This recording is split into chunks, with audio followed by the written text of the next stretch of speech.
السلام علیکم۔ آج ہم سورۃ الاعراف کی جن آیات کا مطالعہ کریں گے وہ آیت 158 سے 164 تک کی آیات ہیں۔ اعوذ باللہ من الشیطان الرجیم، بسم اللہ الرحمن الرحیم۔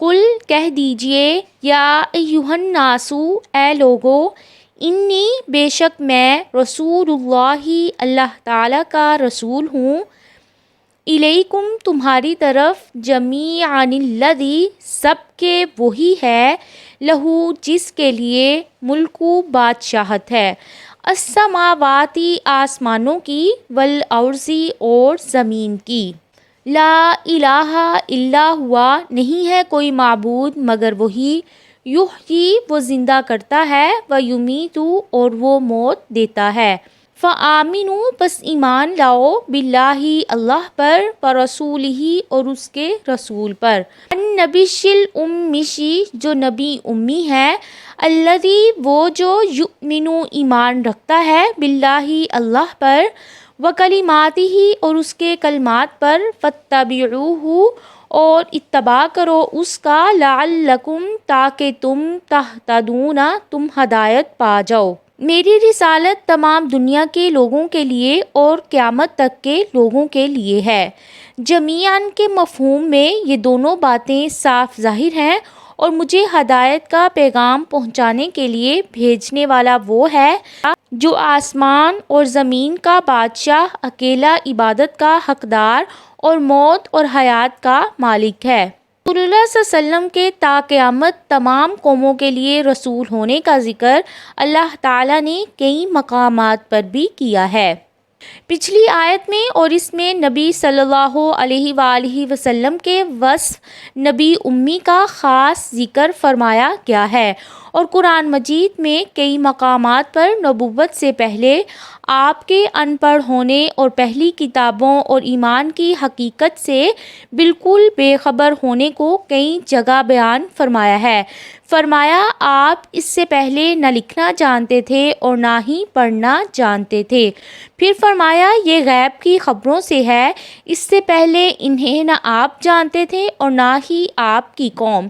پھر فرمایا آپ وحی سے پہلے نہیں جانتے تھے کہ کتاب کیا ہے اور نہ ہی یہ کہ ایمان کیا ہے، بلکہ فرمایا آپ کو امید تک نہیں تھی کہ آپ کو کتاب عطا کی جائے گی۔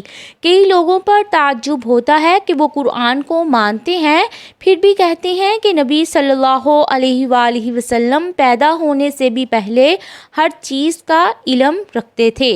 اس آیت کے آخر میں فرمایا لعلکم تہتدون، معلوم ہوا کہ ہدایت صرف رسول اللہ صلی اللہ علیہ وسلم پر ایمان لانے اور آپ کی پیروی میں ہے۔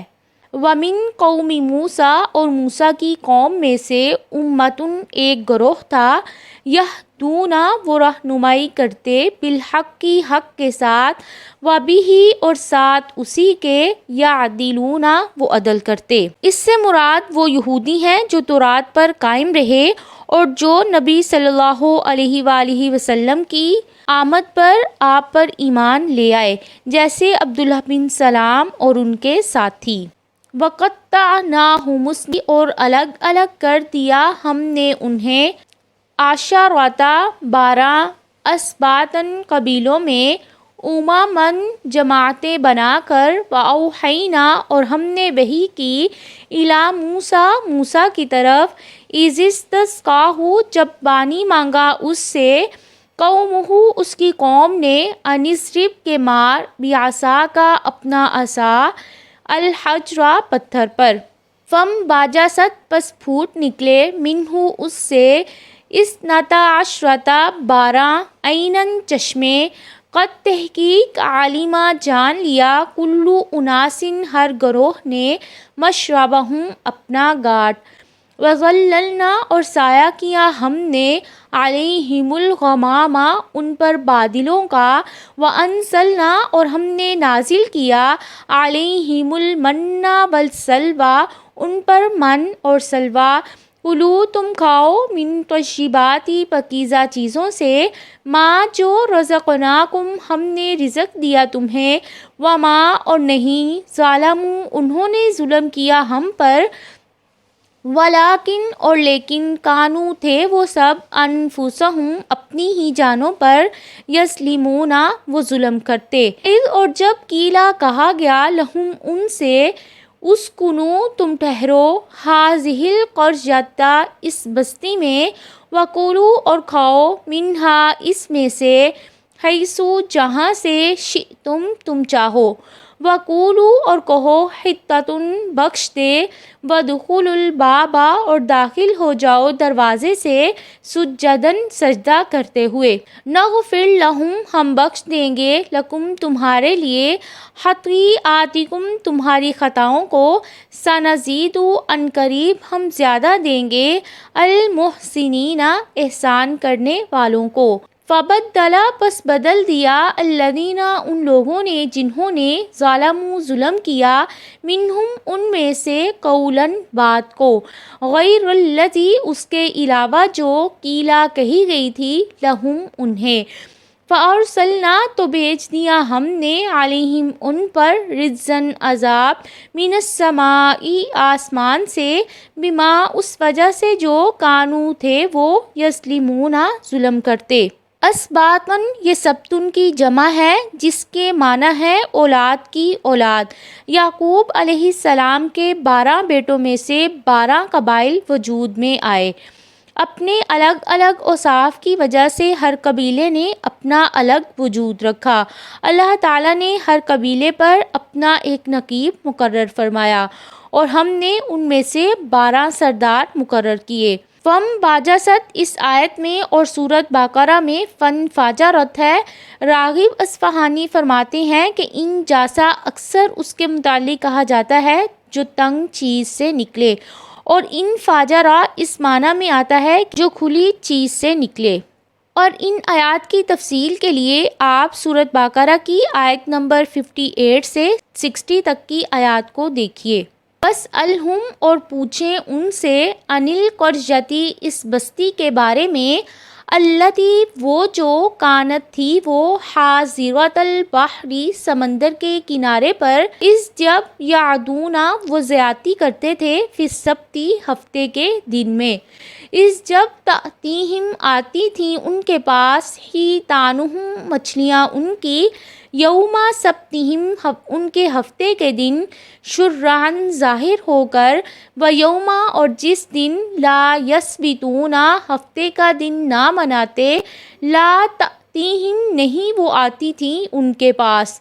کذالک اسی طرح نبلوہم ہم آزماتے تھے انہیں بما اس وجہ سے جو کانو تھے وہ یفسقون نافرمانی کرتے۔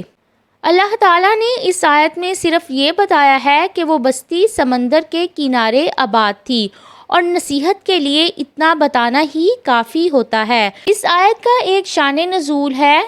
حضرت ابن عباس بیان کرتے ہیں کہ یہ قوم حضرت داؤد علیہ السلام کے زمانے میں ایلا میں آباد تھی۔ یہ شہر مدینہ اور شام کے درمیان ساحل سمندر پر واقع تھا۔ اس جگہ سمندر میں سال کے ایک مہینے میں اتنی کثرت سے مچھلیاں آتی تھیں کہ پانی دکھائی نہیں دیتا تھا اور باقی مہینوں میں ہفتے کے دن اس میں بہت مچھلیاں آتی تھیں۔ لوگوں نے مختلف جگہ حوض کھودے اور سمندر سے نالیاں نکال کر ان حوضوں سے ملا دیں۔ ہفتے کے دن ان حوضوں میں مچھلیاں چلی جاتی تھیں اور وہ اتوار کے دن ان کا شکار کر لیتے تھے۔ بنی اسرائیل کا ہفتے کے دن مچھلیوں کو حوضوں میں قید کر لینا یہی ان کی حد سے تجاوز کرنا تھا۔ وہ ایک لمبے عرصے تک اس نافرمانی میں مشغول رہے، نسل در نسل ان کی اولاد بھی اس میں ملوث رہی۔ خدا کا خوف رکھنے والے کچھ لوگ منع کرتے تھے، کچھ اس کو برا جانتے تھے، اس خیال سے منع نہیں کرتے تھے کہ یہ باز آنے والے نہیں ہیں۔ اتنے بڑے عرصے سے یہ کام کر رہے ہیں اور اللہ تعالیٰ ان مچھلیوں میں اضافہ فرما رہے ہیں۔ اس واقعے کے بیان میں ہمارے نبی صلی اللہ علیہ وآلہ وسلم کے معجزے کا اظہار ہے، کیونکہ آپ امی تھے اور آپ نے اعلان نبوت سے پہلے نہ کسی چیز کو پڑھا تھا اور نہ ہی لکھا تھا اور نہ علماء اہل کتاب کی مجلس میں رہے تھے۔ اس کے باوجود آپ نے اس واقعے کو بیان فرمایا جو ان کے علماء کے درمیان معروف تھا۔ وَإِذْ اور جب قالت کہا امتن ایک جماعت نے منہم ان میں سے لما کیوں تعظون تم نصیحت کرتے ہو قومن الذی ایسی قوم کو اللہ تعالیٰ نے مہلکہم ہلاک کرنے والا ہے جنہیں او یا معذبہم عذاب دینے والا ہے جنہیں عذاباً شدیداً سخت عذاب قالو انہوں نے کہا معذرتاً معذرت کرنے کے لیے الی ربکم تمہارے رب کی طرف ولعلہم اور شاید کہ وہ یتقون وہ ڈر جائیں۔ بستی کے نیک لوگوں میں سے ایک گروہ نے ان لوگوں سے کہا جو اس ہیلہ سازی سے شکار کرنے والوں کو منع کرتے تھے۔ جمہور مفسرین کا خیال ہے کہ اس بستی کے لوگ 3 گروہوں میں تقسیم ہو گئے تھے۔ ایک وہ ظالم جو اس ہیلہ سازی سے ہفتے کے دن مچھلیوں کا شکار کرتے تھے، دوسرا گروہ جو ان کو ایسا کرنے سے منع کرتا تھا اور ڈانٹتا تھا، اور تیسرا گروہ جو خود اگرچہ نیک تھا لیکن دوسروں کو برائی سے منع نہیں کرتا تھا۔ بعض مفسرین نے فرمایا ہے کہ یہ گروہ جو برائی سے منع کرنے والوں سے کہتا تھا کہ تم ان لوگوں کو کیوں نصیحت کرتے ہو، یہ بھی نیک لوگ ہیں اور اپنی طرف سے پورا زور لگا چکے تھے کہ انہیں اس گناہ سے منع کریں، مگر ان کی ہٹ درمی کے باوجود ان سے مایوس ہو کر خاموش ہو گئے اور اب ان پر عذاب آنے کے منتظر تھے۔ لما تعظون قوما اللہ یعنی کیوں ان کو سمجھانے میں وقت ضائع کرتے ہو جبکہ اللہ تعالیٰ نے ان کے لیے دنیا میں ہلاکت اور آخرت میں عذاب لکھ دیا ہے، تو تم انہیں کیسے بچا لو گے؟ مطلب کہ خود نیکی پر قائم رہو اور انہیں ان کے حال پر چھوڑ دو۔ قالوا معذرتاً برائی سے منع کرنے والوں نے اپنے عمل کی 2 وجہیں بیان کی ہیں۔ ایک تو یہ کہ کہیں اللہ تعالیٰ ہمیں بھی اس جرم میں نہ پکڑ لے کہ تم نے انہیں نصیحت کرنا کیوں چھوڑ دیا تھا، تاکہ ہمارا عذر بن جائے کہ ہم تو منع کرتے رہے تھے، اور دوسری یہ کہ ہم کسی صورت نا امید ہونے والے نہیں، شاید یہ سب یا ان میں سے کچھ لوگ اس عملے بد سے بچ جائیں، کیونکہ داعی کو ہمیشہ پر امید رہنا چاہیے۔ یہ تھیں آیات جن کا ہم نے مطالعہ کیا۔